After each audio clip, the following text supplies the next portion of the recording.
మా కాంగ్రెస్ పార్టీని ఏ విధంగా చీల్చి మా కాంగ్రెస్ పార్టీని ఏ విధంగా నష్టపరిచే కార్యక్రమం చేస్తూ బలహీనపరిచే కార్యక్రమం చేసి వాళ్ళే మళ్ళీ తిరిగి మాట్లాడతామంటే దయ్యాలు వేదాలు పలికినట్టు. తేడా డెఫినెట్లీ కనబడతాం. మార్పు అనేది ఖచ్చితంగా చూపెడతాం. ఈరోజు కాంగ్రెస్ పార్టీలో ఎవరైనా వస్తాము అంటే వస్తాము అని అంటే ఏం చేద్దాం? అదొకటి మేము తీసుకుపోయే కార్యాచరణలో కార్యక్రమం భాగంలో ఏ విధంగా ఉంటుందో ముందు ఆలోచన చేద్దాం. Right, thank you sir. Thank you sir.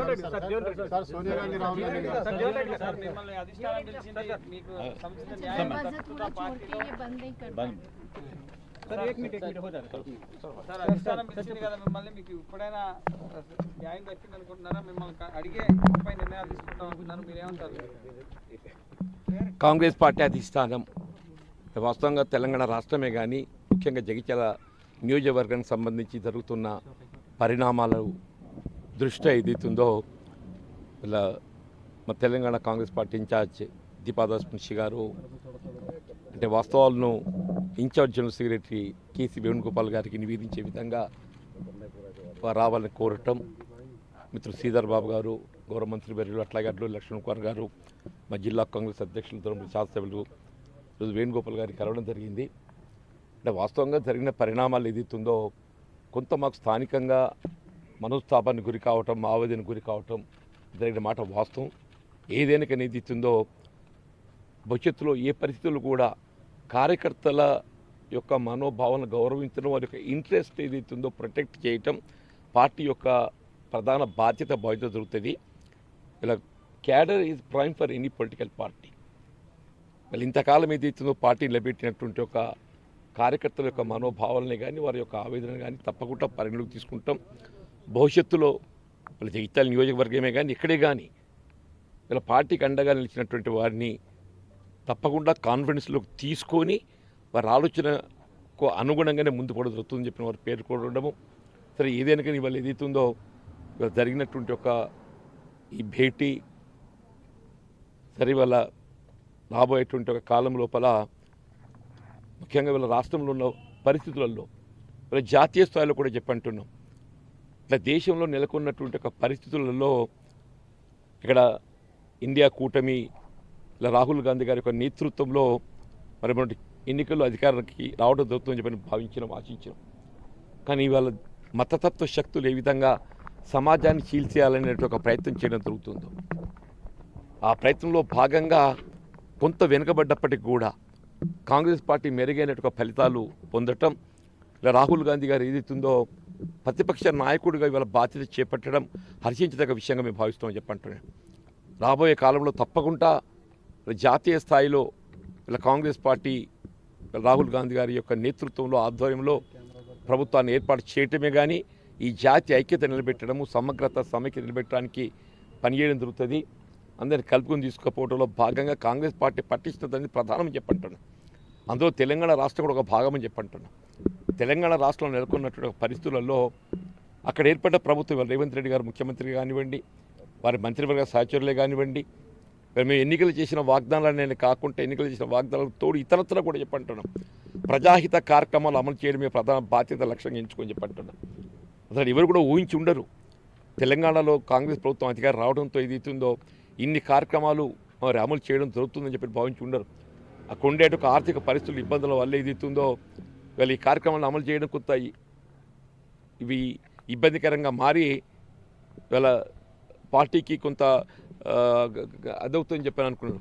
కానీ వీళ్ళ ఎన్నికలు చేసిన వాగ్దానాలు మహిళలకు సంబంధించినట్టు యొక్క ఉచిత రవాణా సౌకర్యమే కానివ్వండి కాకంటూ నేను 200 యూనిట్ల వరకు ఉచిత విద్యుత్ సరఫరానే కానివ్వండి కాకంటూ నేను అట్లాగే 500 రూపాయలు గ్యాస్ సిలిండర్ అమలు చేయడమే కానివ్వండి కల్పించడం, ఇలా రాజీవ్ ఆరోగ్యశ్రీ కింద 10 లక్షల రూపాయల వరకు వీళ్ళు ఉచిత వైద్య సదుపాయం కల్పించడమే కానీ అన్నింటికన్నా ముఖ్యమని చెప్పంటూ దయచేసి అందరూ గమనించాల్సింది ఇలా తెలంగాణ రాష్ట్రం రైతాంగం సంక్షేమం కొరకు అమలు చేయబడుతున్నటువంటి కార్యక్రమాలు మొత్తం దేశంలో బీజేపీ పాలిత రాష్ట్రాలలో ఎక్కడ కూడా అమలు చేయడం జరగడం లేదు చెప్పండి.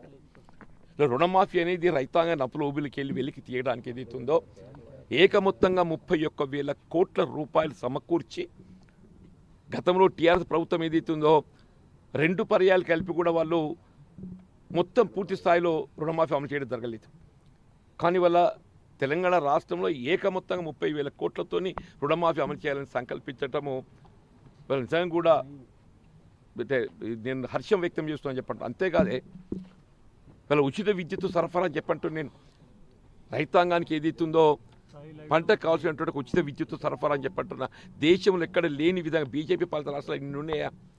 ఎక్కడైనా ఉచిత విద్యుత్ సరఫరా చేస్తున్నారంటూ నేను ఇలా పంటల బీమా పథకానికి సంబంధించి ఏదైతున్నదో కేంద్ర ప్రభుత్వం 25% ప్రీమియం చెల్లిస్తే రాష్ట్ర ప్రభుత్వం 25% చెల్లించే విధంగా 50% ఏదైతుందో రైతాంగం భరించే విధంగా కార్యక్రమం అమలు చేయడం జరుగుతుంది. కానీ తెలంగాణ రాష్ట్రంలో రైతాంగంపై ఏ విధమైన భారం పడకుండా రైతు చెల్లించే 50% ప్రీమియం కూడా రాష్ట్ర ప్రభుత్వమే చెల్లింపు చేయబడే విధంగా కార్యక్రమాన్ని అమలు చేసి తలపెట్టడము దయచేసి గమనించాలని చెప్పంటున్నా. రైతు భరోసానే కానివ్వండి, ఏదైనా కానివ్వండి చెప్పంటున్నా. ఇవన్నీ జరుగుతున్న పరిస్థితులలో కొంత ప్రభుత్వాన్ని ఆటంకపరచాలని ప్రతిపక్షాలు భావిస్తున్న తరుణం లోపల ప్రభుత్వాన్ని నిలబెట్టుకోవడం మరి తప్పనిసరి పరిస్థితుల్లో కొన్ని నిర్ణయాలు జరుగుతుంటుంటాయి.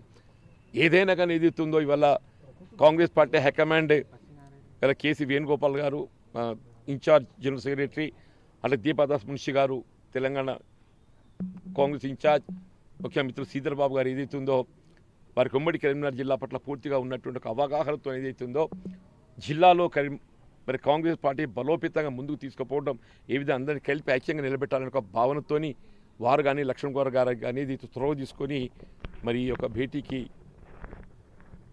చేయటం నేను హృదయపూర్వకంగా అందరికీ నేను ధన్యవాదాలు చెప్తున్నా. వాట్ ఎవర్ ఇట్ ఈజ్ అందరికీ కావాల్సింది ఒకటే, పార్టీ ఐక్యత, కార్యకర్తల యొక్క ఆత్మగౌరవం ప్రధానం, వారి యొక్క మనస్తాపం ఏదైతే వారికి కావాల్సినటువంటి ఒక ప్రాధాన్యత, అలా పార్టీ బలోపేతం వారు ఇంతవరకు అందించినటువంటి ఒక కృషికి ప్రాధాన్యత కల్పింప చేయడం ఏదైతుందో తప్పకుండా పరిగణలోకి ఉంటుంది. ఏ పరిస్థితుల్లో కూడా క్యాడర్ కార్యకర్తలే ప్రధానం అనే ఒక భావన మరి వేణుగోపాల్ గారి నోటి వెంట రావటం కొంత మేము తృప్తి చెందామని చెప్పి భావిస్తున్నాం. पार्टी इज सबसे बड़ा पार्टी है। कांग्रेस पार्टी के दरवाज़ा सबके लिए खुला है।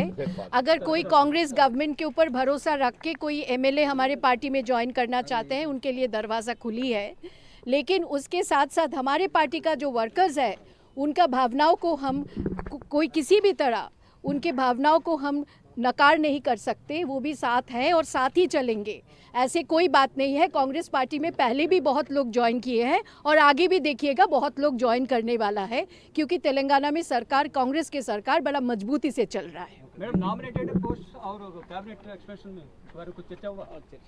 सभी एक दिन बता देंगे तो कैसे चलेगा? क्या हुआ? पिक्चर अभी बाकी है, देखिए बहुत जल्द हो जाएगा, बहुत जल्द होगा। पीसीसी का टेन्योर कल से खत्म होने वाला है, क्या इसके बारे में मुझे ये समझ में नहीं आ रहा है, कल से ख़त्म होने वाला है। ख़त्म वाली तो कोई बात ही नहीं पीसीसी टेन्योर का।